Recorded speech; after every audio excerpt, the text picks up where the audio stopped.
Muy bien. ¿Cuántos de ustedes han leído Las Mil y una Noche? ¿O han escuchado de Las Mil y una Noche? Levanten la mano. 3, 4, 5, 6. ¿Saben lo que es Las Mil y una Noche? Es un cuento, ¿no? Es la historia, bueno, no la historia, sino un cuento porque fue armado. Yo les voy a contar la verdad sobre Las Mil y una Noche. En realidad son historias juntadas. Es como los salmos o por los proverbios. Los proverbios de Salomón. No son todos los proverbios de Salomón. Los juntó. Y Las Mil y una Noche se juntó. Y se hizo una historia anterior para que coordinara la cuestión de tantos cuentos juntos. Y cada cuento termina con una incógnita que lo va a revelar en el próximo cuento. La idea era que el rey no quería ser engañado y entonces había dicho: yo no voy a sufrir el engaño, entonces cada vez que me case voy a tener mi esposa una noche y a la otra mañana la mataba, la hacía matar. Esa es la historia. Hasta que llegó Sherezada, que era una mujer que empezó a contar un cuento la primera noche y se lo dejó en incógnita. Entonces esperó a la otra noche para que le hiciera el cuento y al final fue engañado toda la vida porque le hizo el cuento toda la vida. Usted se acordará de algunos de esos cuentos, ¿no? El cuento de la lámpara de Aladino, Alí Baba y los 40 ladrones. Bueno, hay miles de cuentos conocidos, hay otros que no se conocen.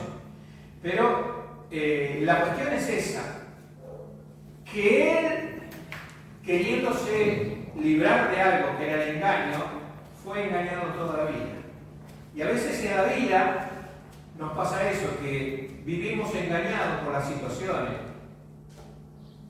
No nos damos cuenta que el engaño es una realidad en la sociedad. Y hay otro cuento, digamos, estos son fábulas, que usted también las va a recordar, las fábulas de Esopo. Esopo es una serie de fábulas que traen una moraleja.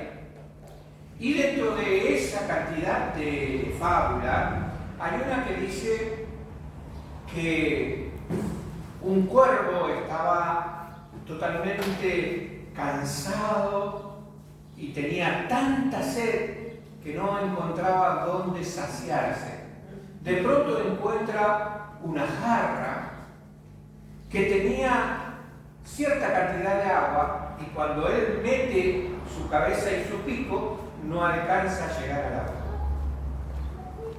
Entonces su decepción fue tremenda porque estaba sumamente cansado, tenía tanta sed y estaba el agua allí y no la podía tomar. Entonces en esta fábula nos cuenta de que este cuervo dijo: algo tengo que hacer,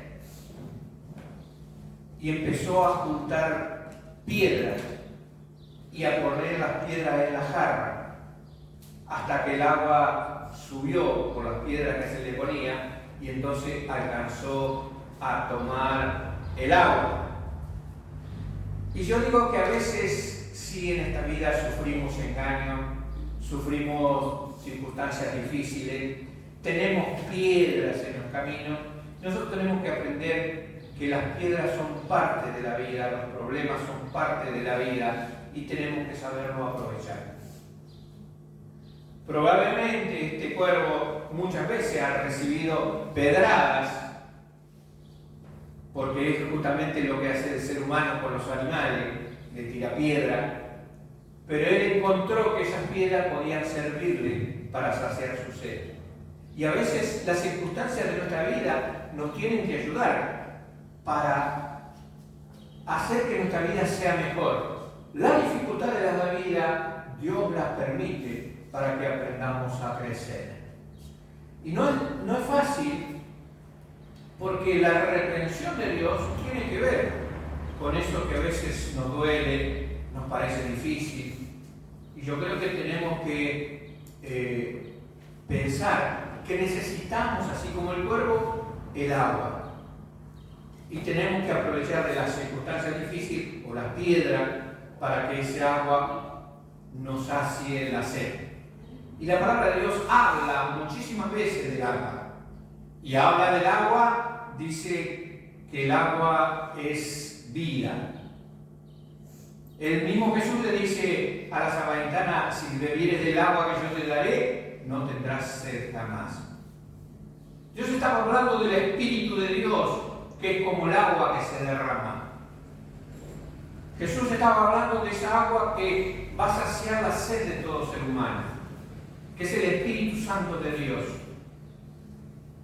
La sangre de Cristo se derramó por nosotros para salvación, pero el Espíritu Santo se derrama para que nosotros seamos saciados de toda la sed de Dios, porque Él dice: tomará de lo mío y los hará saber.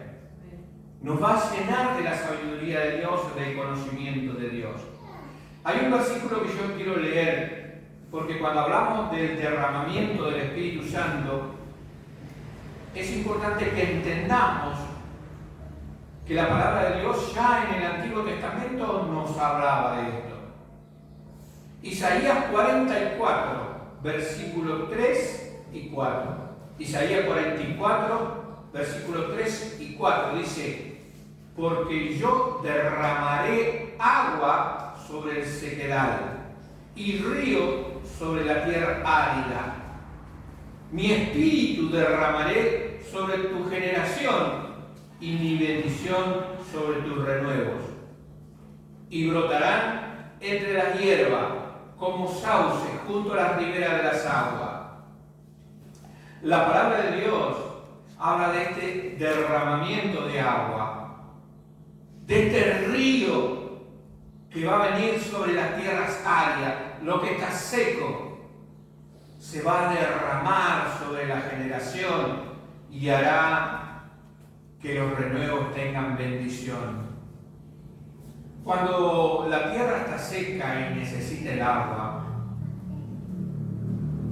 el Espíritu de Dios es el que va a saciar esa sequedad. La sociedad hoy, el mundo está seco, y en realidad vive porque vive, come porque come, se divierte para no estar triste, busca la forma de pasar el tiempo, pero en realidad hay un vacío interior que es el vacío que deja una tierra seca que no tiene agua. La necesidad del Espíritu de Dios para renovar fuerza, para sentirse alegre, la necesidad de refrigerio, una renovación del hombre interior, de nuestro espíritu, de la persona que necesita de Dios.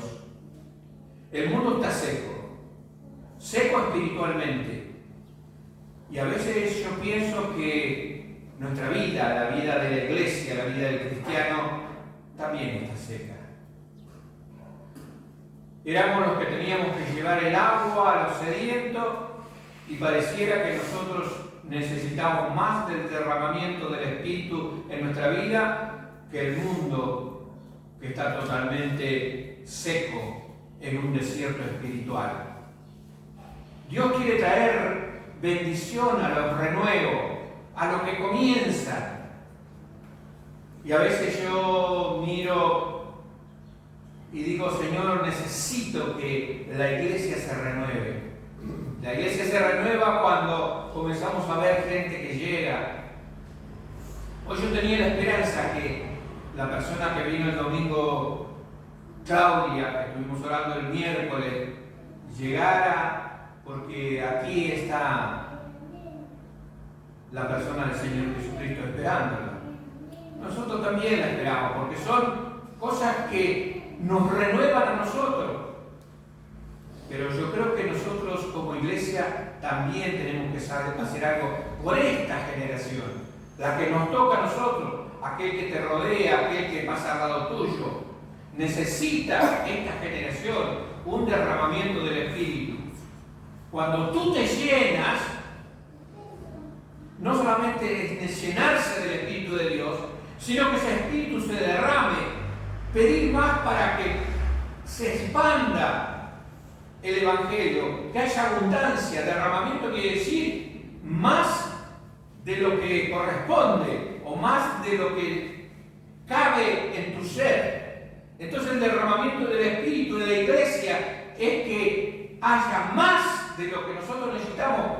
Ahí va a comenzar a correr, y hay una manera de los economistas de decir que hay una forma de derrame, que cuando las empresas tienen prosperidad, entonces le pagan mejor a los empleados y hay más trabajo, y a ellos le llaman derramamiento. Pero el Espíritu es real, que se derrama cuando nosotros estamos llenos. Estamos llenos, entonces sí podemos dar, pero si estamos secos, difícilmente haya posibilidad de que podamos hacer algo. Yo creo que estamos un poco secos, hermano. Tenemos que comenzar este año 2026 comenzando con el fuego del Espíritu, con el agua que sacia la sed, con el renuevo de personas que vienen a la iglesia. Tenemos que dejar de ser infructuosos, tenemos que dejar de estar en sequedad.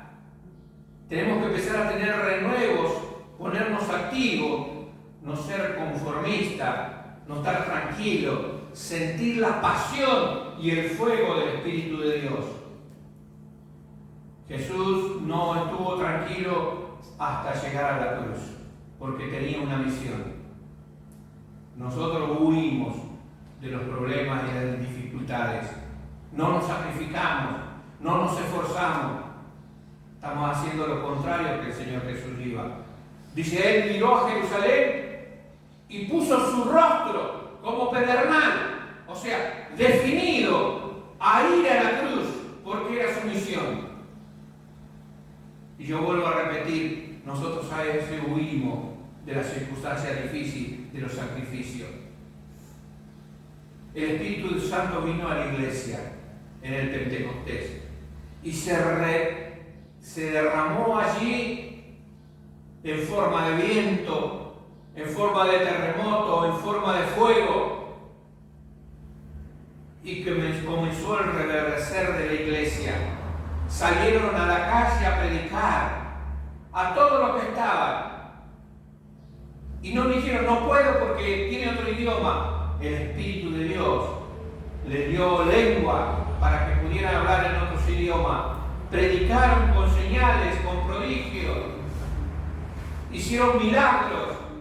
Y el Evangelio comenzó a crecer.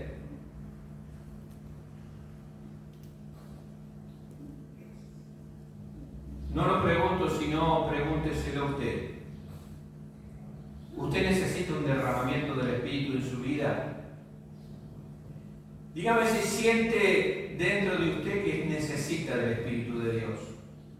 El Espíritu de Dios es ese impulso de la persona de Dios por medio del Espíritu Santo o con el Espíritu Santo para movilizarse, para sentir esa pasión. El derramamiento del Espíritu es la persona de Dios impulsándonos a hacer cosas. Sí, claro que lo necesitas.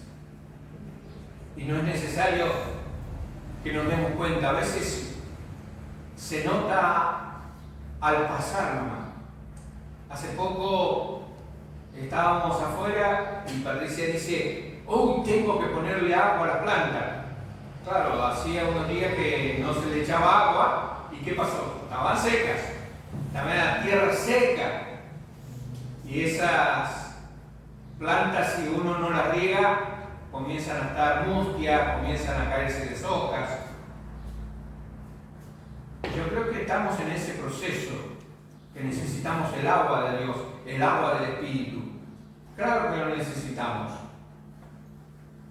porque tendríamos que tener más movilidad, pensar en las cosas que podemos hacer para Dios. Yo creo que cada uno de nosotros puede hacer algo para Dios. A veces yo me pongo a revisar lo que algunos hermanos me dieron, diciendo, yo puedo hacer esto para la iglesia. Pero no se puede desarrollar porque no hay posibilidades. Pero vamos a comenzar este año pensando que tenemos que hacerlo. Si pensamos que Dios, o creemos que Dios es Dios de milagro, vamos a lograrlo. Vamos a lograrlo. Sabe que hace ya unos 4, 5, 6 meses que llegamos a los 20, 22, 24, 18, 19 y ahí nos plantamos. Necesitamos duplicar, triplicar. Cuando vino el Espíritu Santo, se comenzó a predicar. En Hechos capítulo 6, Hechos 6, versículo 1 al 8, nos dice de la siguiente manera. En aquellos días, cómo crecía el número de los discípulos. No está diciendo de la gente, está diciendo de los que trabajaban, de los discípulos, de los que se ponían a predicar. Crecía el número de los discípulos. Hubo otro grupo que dice que murmuraba de los griegos contra los hebreos, de que las viudas de aquellos eran descuidadas en la distribución diaria. Aquí digamos que se nota la diferencia. Crecía el número de discípulos, pero había algunos que les gustaba criticar, a mí no me dan esto, a mí no me hacen esto, a mí no me dan lo otro. El quisquilloso de siempre, el quejoso de siempre va a estar en la iglesia. Pero tenemos que hacer énfasis en lo que el Espíritu de Dios quiere. Quiere discípulos que trabajen, que sirvan. Entonces organizaron así, dice entonces los 12, convocaron a la multitud de los discípulos y dijeron, no es justo que nosotros dejemos la palabra de Dios para servir a las mesas.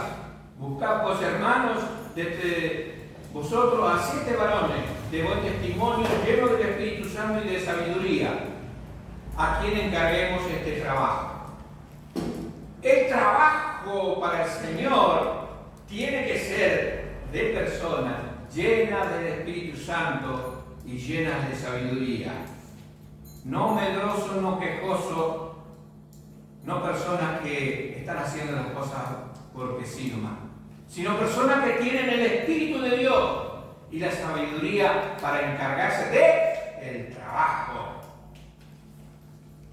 Más de una vez nos tocó trabajar y nos toca trabajar. Y el Señor quiere que estemos trabajando. No quiere que estemos tranquilos, dormidos. Busque a esa persona para que se encargue del trabajo. Dice, y nosotros persistiremos en la oración, en el ministerio de la palabra. Y agradado la propuesta de la multitud, eligieron a Esteban, varón lleno de fe y del Espíritu Santo, a Felipe, a Prócoro, a Nicanor, a Timón y a Pármenas y a Nicolás, prosélito de Antioquía, los cuales se presentaron ante los apóstoles, quienes oraron, impusiéndole la mano, y crecía la palabra del Señor, y el número de los discípulos se multiplicaba grandemente. Fíjense que cuando se ordenan y se ponen a trabajar, comienza a crecer la iglesia. Y acá dice, crecían en la palabra. Yo sé que otras iglesias Y algunos dicen, ay, me gusta esta iglesia porque, ay, se siente el espíritu. Claro, se siente emocionalmente. Yo también soy el inflador. Claro, se infla como globo. O sea, porque es lindo de que, vamos hermano, vamos, Dios le bendiga, le va a ayudar, le va a hacer esto, y usted, sentía el espíritu, no, usted sintió la emoción que le causó las palabras que usaba el predicador. El Espíritu está haciendo algo interiormente, que es proveer para ustedes palabra de Dios. Y esa palabra le haga sentir que tienen que dar todo por Dios. Y dice acá, crecía la palabra del Señor y el número de los discípulos se multiplicaba. No era que crecía, como dije yo anteriormente. Dupliquémonos en crecimiento. Acá se multiplicaba. No es uno traiga uno.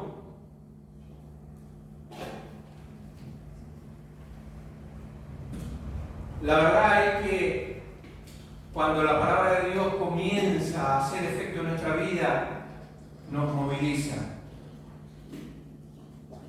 Y necesitamos sentir eso en este año. El servicio de Dios tiene demanda. No es simplemente, no estamos en la iglesia católica acá. No es venirse a sentar y escuchar la prédica e irme y hacer otra vez la vida común y venir el domingo y escuchar al pastor y decirle, qué lindo pastor, me gustó su mensaje, y sigo en mi vida común y corriente. Pues no es lo que Dios quiere. Dios tiene su demanda. Cuando el Espíritu Santo llena a una persona, lo llena para un servicio, para un trabajo.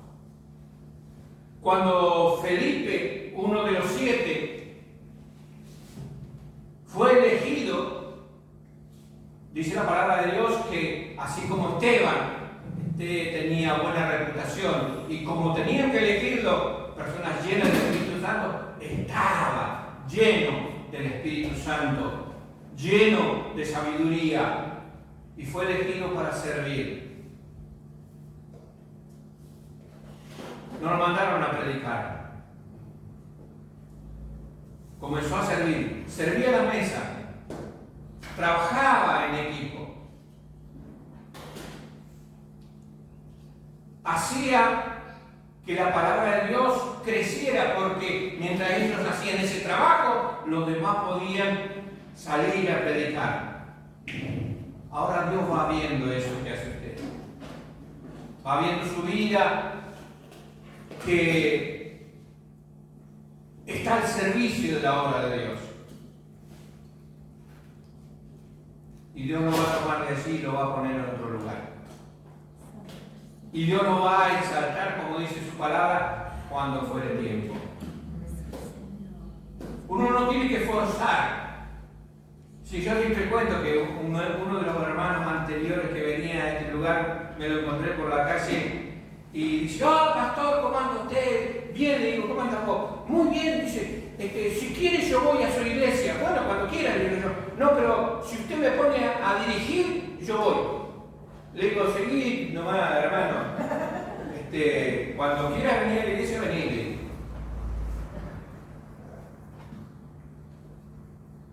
No se busca puesto a cargo, no se busca hacer. Primero uno tiene que servir, así como lo hizo Felipe. Este Felipe no es el Felipe el apóstol, dentro de los 12 del Señor Jesús. Este es un diácono. Diácono significa un servidor. Alguien que está sirviendo.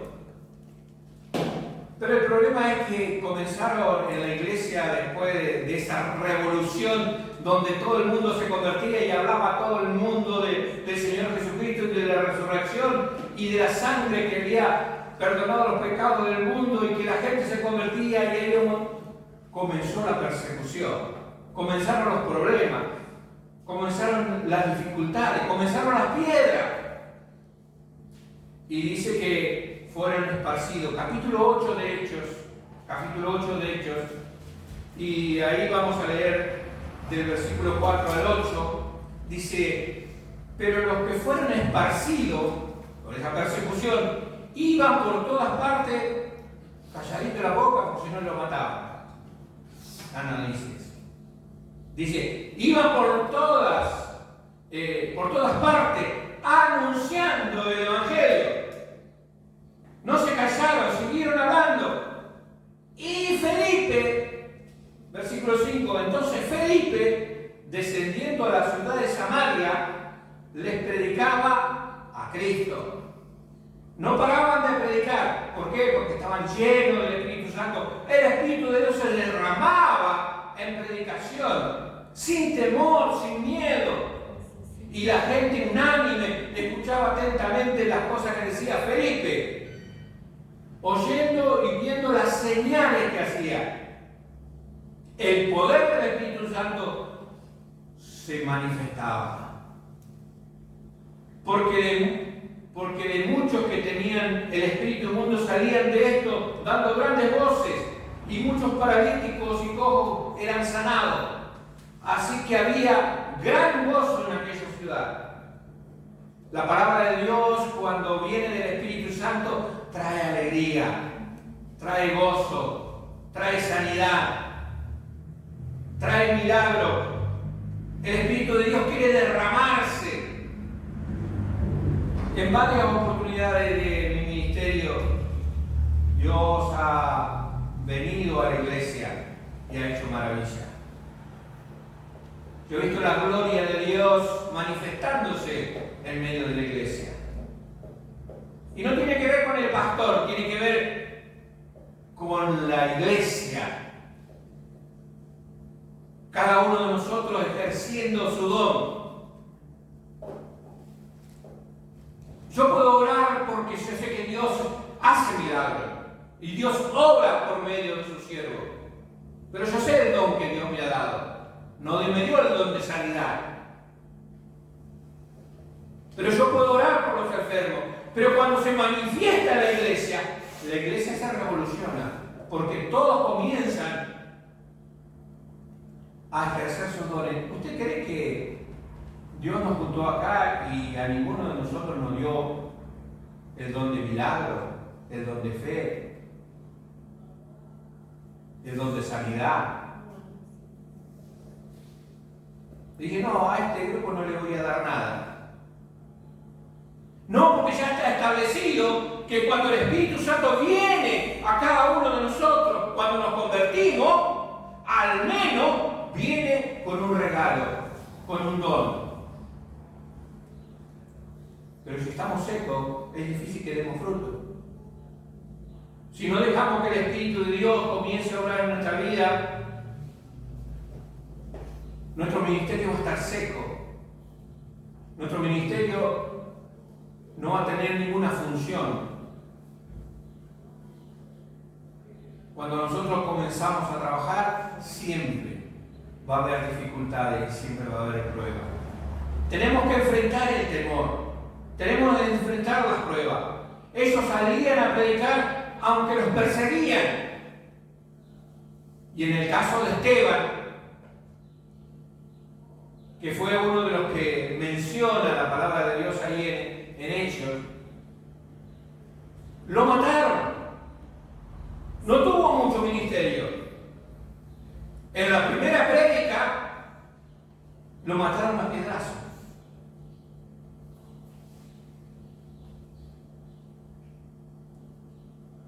Señor, necesitamos tener la fuerza, la valentía y no tener temor de morir, así como no lo tuvo Cristo. Y así también como no lo tuvo Esteban, porque él dijo que vio la gloria de Dios y al Hijo de Dios sentado a la diestra del Padre. Nosotros también lo veremos. Amén. Tener la fortaleza espiritual que tuvo Cristo, tener la fortaleza espiritual que tuvo Pablo, tener la fortaleza que tuvieron los discípulos que eran aserrados, que eran puestos en las cárceles, que murieron degollados en cruces, quemados, comidos por los animales, pero no tuvieron temor de morir. Porque dice Pablo, para mí el vivir es Cristo y el morir es ganancia. Tenemos que enfrentar las decisiones de hacer la voluntad de Dios. Ellos abandonaron su lugar de residencia y fueron a predicar a todos los lugares. Tal vez a usted no le toque, pero tal vez tenga que dejarse un lugar de comodidad. Predicar es cumplir la misión de Dios, es cumplir el mandato de Dios, ir y predicar el Evangelio a toda criatura. Cuando nosotros hacemos lo que Dios quiere, el Espíritu de Dios nos va a movilizar. Felipe cubría las necesidades de los apóstoles en el trabajo, pero Dios lo levantó y lo hizo un gran predicador. Se fue a Samaria y allí en Samaria predicó a muchos y se convirtieron al Señor aquellos que eran rechazados por los judíos, los samaritanos. Es tiempo de evangelizar y tal vez no le guste a las personas que están afuera. Tal vez diga, este vecindario es un desastre, necesitan a Cristo. Porque hacer la voluntad de Dios y dejar que se derrame el Espíritu Santo dentro nuestro trae recompensa a nuestra vida.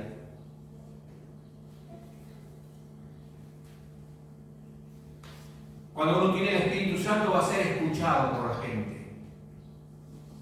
El Espíritu Santo nos va a respaldar con milagros y prodigios. El Espíritu Santo va a conmover el corazón de otros.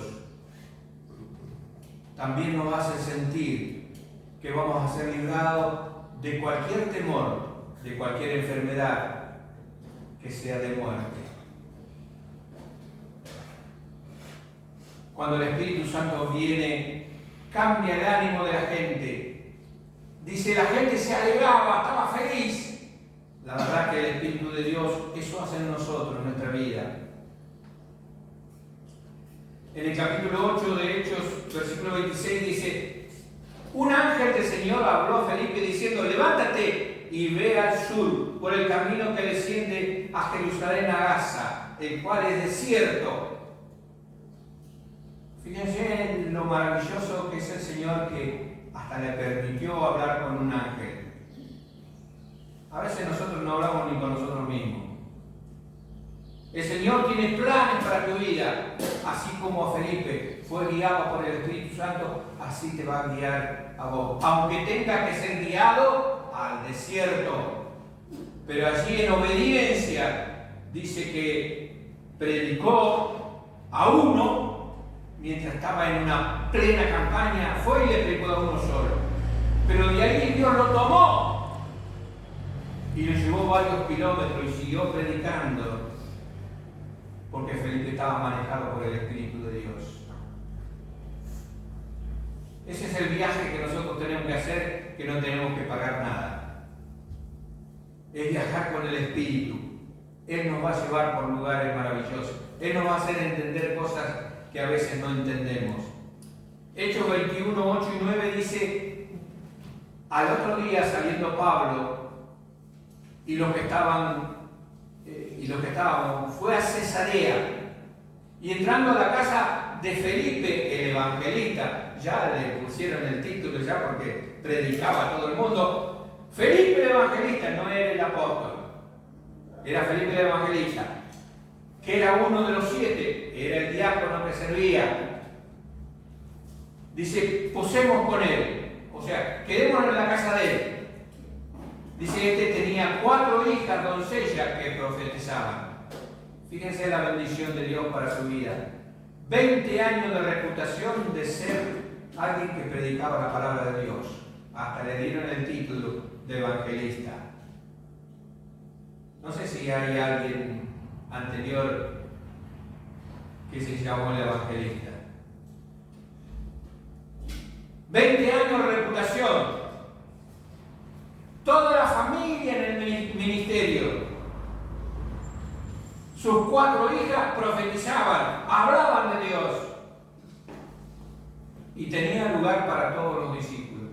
A mí cuando estuve en Ecuador, me gustó una de las cosas que pudimos tener una casa grande, donde todos los que venían, los profesores y misioneros que venían, se quedaban en nuestra casa. Qué lindo es compartir con aquellos que traen la palabra de Dios. Qué lindo es compartir con aquellos que aman el Evangelio, aman el servicio, aman el ministerio que Dios le ha dado.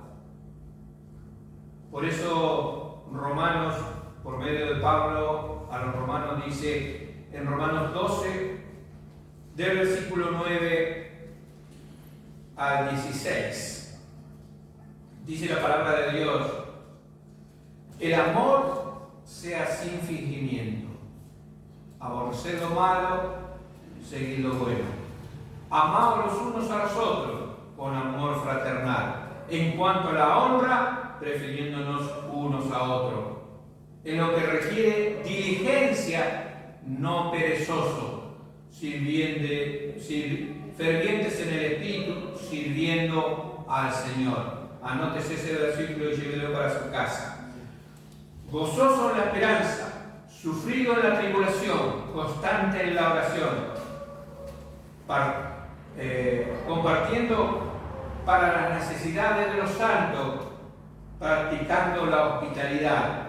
Bendecid a los que persiguen, bendecid y no maldigáis. Gozaos con los que se gozan, llorad con los que lloran. Unánime entre vosotros, no altivos, sino asociándonos con los humildes. No seas sabio en tu propia opinión. No paguéis a nadie mal por mal. Procurad lo bueno delante de todos los hombres. Si es posible, en cuando de ti dependa, me estoy confundiendo por otra cosa. Si es posible, en cuando dependa de vosotros, estad en paz con todos los hombres. Me confundo porque hay un poema de Siddhartha que dice: en lo que te sea posible, estar en paz con todos los hombres, ¿no? Busca la paz y busca la paz con Dios, porque, bueno, en fin. Pero aquí la palabra de Dios está llamándonos a la reflexión.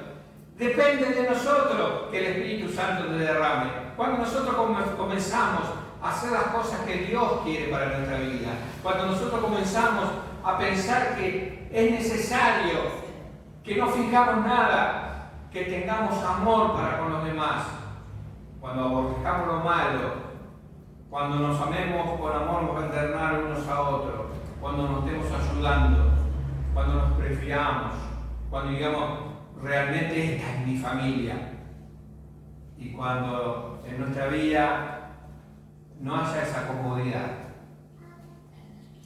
y seamos diligentes y no perezosos. Aún lo decía en el libro, en la Santa Biblia del Martín Fierro. El Martín Fierro tenía mucha sabiduría y él decía: debe trabajar el hombre para ganarse su pan, pues la miseria en su afán de perseguir de mil modos llama a la puerta de todo y entra en la de la gana. Si le cambiamos un poco, decimos: debe trabajar los hermanos de la iglesia, porque si no trabajamos, nos vamos a llenar de miseria.